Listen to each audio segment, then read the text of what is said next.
¿Verdad? O sea, ¿cómo ustedes pretenden, como hacíamos el diagnóstico hace 20 años, que alguien va a hacer un diagnóstico con un cóctel de Raven, Macover, etcétera, etcétera, en 3 días un ser humano? No, ahí no hay diagnóstico. Es una tortura, ¿verdad? Porque lo primero que tenemos que hacer para diagnosticar algo es que la persona aparezca, que se exprese. Por lo tanto, el diálogo no es apenas un camino de cambio en la terapia, es un camino de cambio en las prácticas psicológicas de forma general. Y los psicólogos tenemos que ser más humildes, ¿verdad? No colocarnos en lugar de no saber porque sabemos, pero que el saber nos ayude para usar recursos terapéuticos, no para imponer criterios finales taxativos en relación a la terapia. Bueno, yo creo que esto ha sido un buen espacio, llevamos ya bastante tiempo, ¿verdad? Entonces, creo que tengo hasta las 12. Hay espacio para ustedes hacer comentarios, preguntas, cuestionamientos, lo que ustedes deseen. O si quieren que yo me extienda en algo que toqué y no me extendí, bienvenido sea también. Ustedes tienen la palabra. Yo creo que sería bueno que se hicieran preguntas. Sí.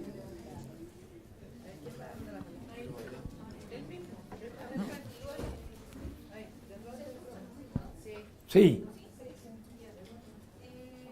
Si se plantea la idea de tener que tomar en consideración el contexto social en el que nos encontramos insertos y tomando en consideración las distintas visiones que se tienen referente a la manera de enseñar y hacer cátedra, ¿cómo se podría implementar de una manera más hegemónica en la formación profesional? Lo último, ¿cómo se podría implementar una formación más,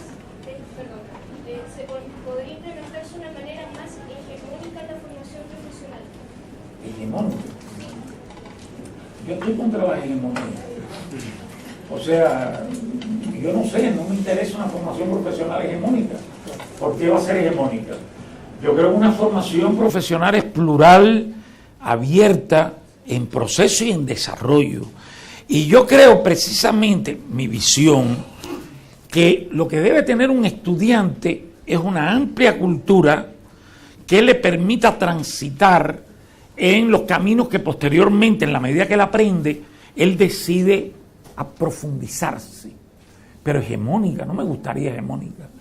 Imagínate tú la Facultad de Psicología Psicoanalítica de la Santo Tomás. No suena bien eso. ¿Será ese el concepto que ella le da? Tú sabes, lo que hegemónico es dominante. Es lo que ella entiende por hegemónico. Yo lo entiendo en base a la situación actual que se ve con relación a este tema como de la patología, los síntomas, como la visión actual que se tiene de... Pero tú lo que quieres es ser contrahegemónica. Sí, quizás no fue la palabra que... Tú lo que quieres es ser contrahegemónica. No, yo creo que en la medida. Pues para mí el saber es algo muy importante, porque el saber nos permite reformulaciones que inicia caminos de reflexión donde viene el cambio. Por ejemplo, a mí me gusta mucho este tipo de actividad que ustedes han organizado hoy aquí. Que eso ustedes lo pueden hacer con sus profesores aquí, pero tipo conversatorio. Porque uno es profesor de una materia, pero se invitan a otros estudiantes, se intercambian ideas. Yo creo que el concepto de enfermedad ha sido sumamente dañino para tratar y acompañar los problemas de salud mental. Por ejemplo, nosotros tenemos en Brasil, ¿verdad?, lo que se llaman los CAPES, Centros de Atención Psicosocial para Enfermedades Crónicas Graves. Bueno, nosotros, que no lo presenté, aquí está Patricio también, que estuvo con nosotros 3 meses, que es doctorando de la Chile, ¿verdad?, y estuvo con nosotros allá. El trabajo de Daniel, una línea que tenemos. Entonces, es interesante porque se propone, en el espíritu de Basaglia, de la antipsiquiatría, superar la idea del manicomio. Lo grave es que el manicomio está en la subjetividad. El manicomio no es un edificio. Cuando tratamos al otro como objeto, tenemos una práctica manicomial. Y una sociedad que trata la pobreza como objeto, que trata la diferencia racial como objeto, que trata a las minorías como objeto, es una sociedad manicomial. Entonces, lo que es interesante es que tienen todos los profesionales un discurso, pero cuando usted ve las prácticas, son tremendamente manicomiales. Entonces, la peor dificultad, nos dice un paciente en esa dirección de investigación, no son mis crisis, porque mis crisis con mis medicamentos las controlo. La peor dificultad que yo tengo es que nadie me considera un igual, que no tengo derecho, que no encuentro espacio, que no tengo trabajo, que mi familia no me deja enamorar, que a mis médicos solo les interesa recetarme. Entonces, nosotros tenemos que luchar porque la persona sea capaz de mantener derechos, una integración en la sociedad y una vida. Por ejemplo, ustedes no se han fijado el síndrome de Down. Un síndrome de Down bien aceptado por la familia, sin vergüenza en la familia, que va a la escuela, que se le da estimulación. Es un joven que trabaja, que se comunica bien y que tiene una vida, tiene su pareja, tiene una vida. ¿Verdad? Pero, y eso ya lo había dicho Vygotsky, no se sabe qué es peor, si la deficiencia que la persona presenta o cómo la valoración social de la deficiencia se constituye subjetivamente en la persona. Vygotsky no usaba el término subjetividad, pero psicológicamente.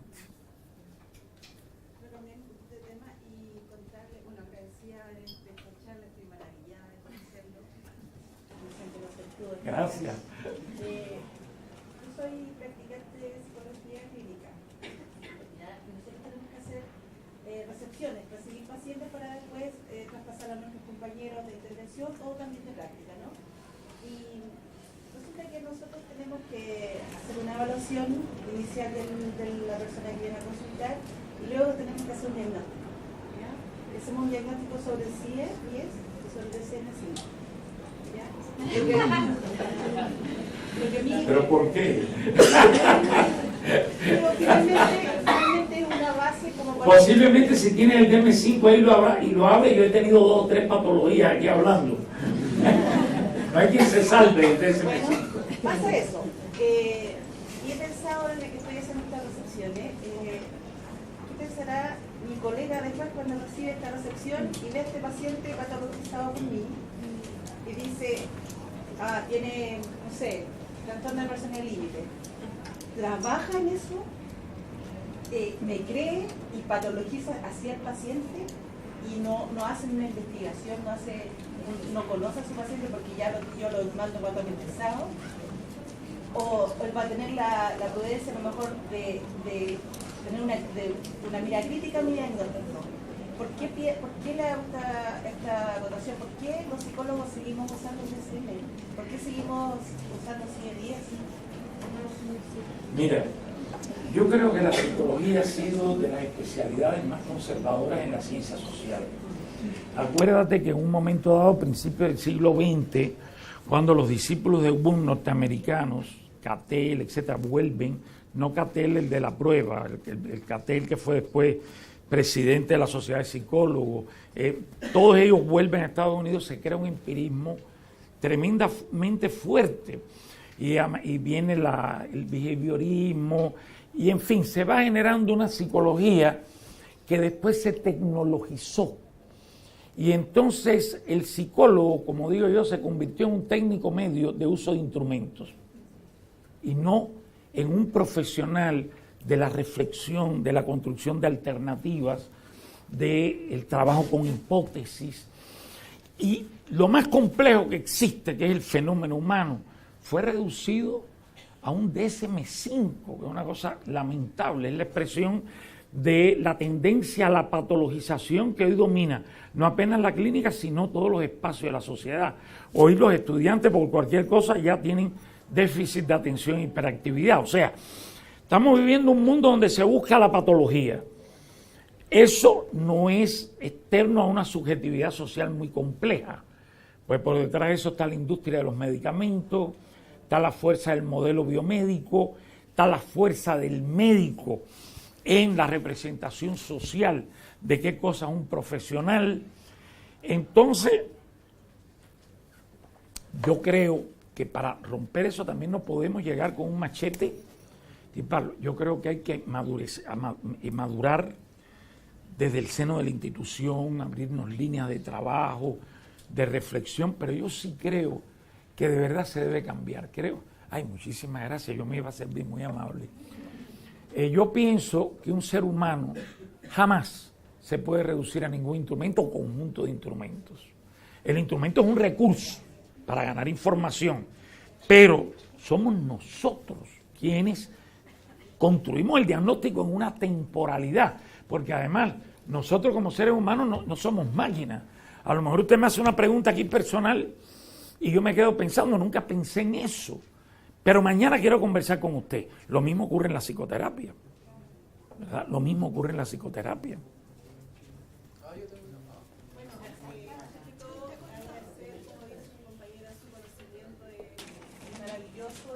Escucharlo en realidad es maravilloso.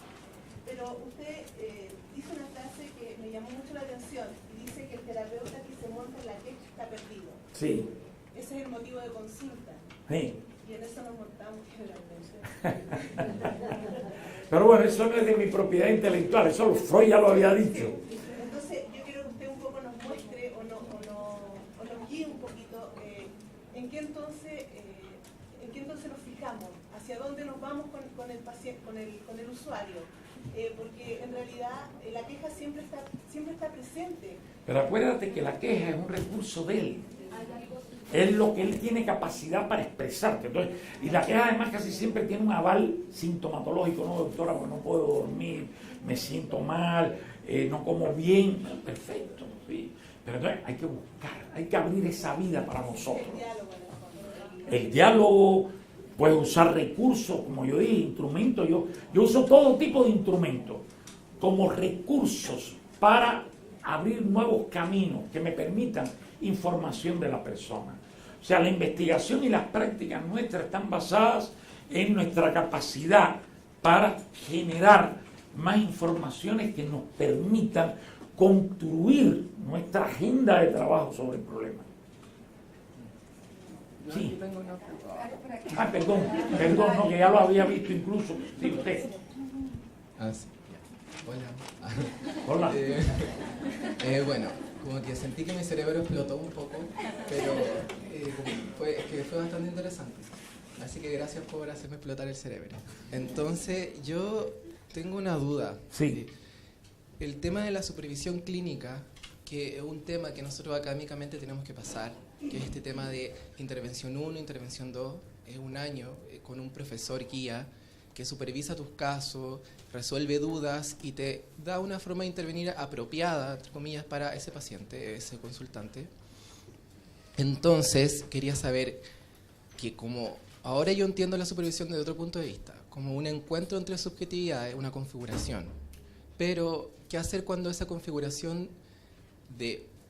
hay como también hay un poder implícito ahí, que está el profesor? Entonces, ¿qué hacer cuando tu subjetividad se ve dañada o se ve... me puse nervioso. Se ve dañada y se ve incluso con desmotivación por parte del practicante o alguna crítica por alguna sutileza que te baja el ánimo. Así, lo estoy haciendo mal, por ejemplo, comentario, no sirvo para esto, me quiero salir de la carrera incluso, por alguna subjetividad que daña la tuya, por decirlo. Y eso son cosas que pasan aquí en la universidad y se silencian mucho, por miedo a este poder implícito también. Entonces, ¿cómo hacer? ¿Qué opina usted de la supervisión clínica? Eso me gustaría saber. Gracias. Mira, yo creo que la supervisión clínica es algo semejante al proceso, con una diferencia, que siempre el supervisor tiene un saber que te va a ayudar a formular en términos de ese saber opciones para el caso que tú enfrentas. Ahora, yo no veo motivo ninguno para que un supervisor pueda dañarte en tus valores, en tu forma de ver el mundo. Me resulta difícil. Un supervisor puede confrontar cuando tú traigas el material que tú estás pasando tus valores al paciente, por ejemplo, y te puede decir, oye, no puedes hacer eso es justo, pero dañarte, yo creo que un supervisor tiene que tener siempre el juego de cintura. Un supervisor es un profesor, y el profesor es una figura para que tú realmente te sientas confortable con él, se sienta respetado con él. Yo creo que, fíjate, ninguno de nosotros somos perfectos. Puede ser que yo esté contigo en la supervisión y te diga algo que a mí me molestó y te di algo que a ti te ofendió, porque lo interesante de la subjetividad humana es que la ofensa no se da porque yo te quiero ofender, sino porque tú produces un sentido sobre lo que yo dije. Ahora tú tienes que tener la autenticidad y el clima entre ustedes tiene que darte la posibilidad de tú digas, profesor, por favor, me sentí con esto mal porque me pareció que. ¿Te das cuenta? Porque además usted está para aprender y el aprendizaje es pasito a pasito. Entonces es imposible que usted se sienta que usted no es apto para eso. Esas sensaciones no son buenas. Yo creo que todos los sentires que nosotros producimos en nuestros espacios vitales son producciones subjetivas que tenemos que darle salida para mantener nuestro desarrollo, para mantener nuestro bienestar psicológico, subjetivo. ¿Te das cuenta? Y en eso, el clima que se genera es fundamental. Y bueno, nosotros no somos ingenieros, somos psicólogos.